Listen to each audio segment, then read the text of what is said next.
إمام مصري سوري أنتم ما تصلحكم. قال الشيخ وش يصلح لك؟ قال والله معروفين. قال والله أنت حج. قلت يا شيخ فيصل قال أنت حج. قلت والله حقي مرة رقص وعرق زحلة. قال الله هذاك جبت. يقول الشيخ. المهم وقعد عندهم شهر وبعد الشهر ما نجي. قال لي الشيخ وش تطلب؟ اطلب.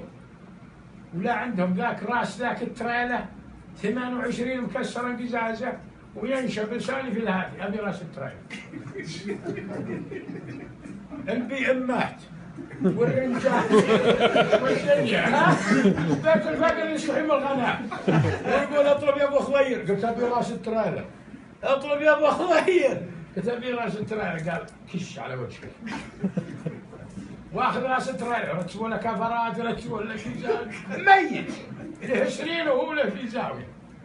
لكن العرج دساس هزي الشوق له بيخلصونه لي. قال ها بنخرجه لك. قلت خرجوه. قال بالحمله. قلت لا خلوني الوح في ظهره وانا اخذ واروح.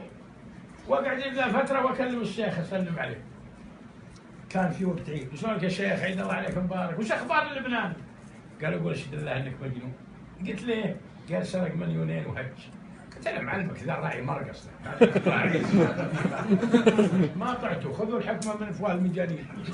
ختمها بسالفه الحساوي. اشتغلت الله يعز من عندي قبل كم سنه على حمار راتبي 150 واشتغل في الحسن عند شيعي الله لا يوفق شيء يسطرني كل يوم الله لا يبيع. كم سنه؟ ما بطيء قبل يمكن 40 سنه على قاري احمل برسيم من المزرعه الى السوق. الرهب بريالين وحاط له الحمار اللي عزكم قاري حاط له قياس برمان ومحنيه وماسك الدره سنتني راتب الرزرايز وشاري لي مسجل ب5 ريال وشريط عويس.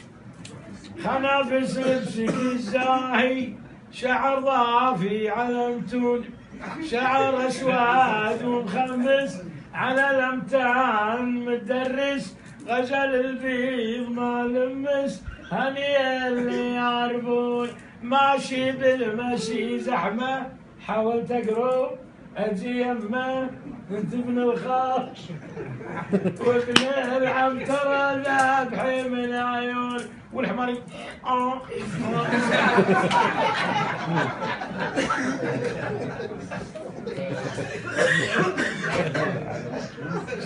سرينا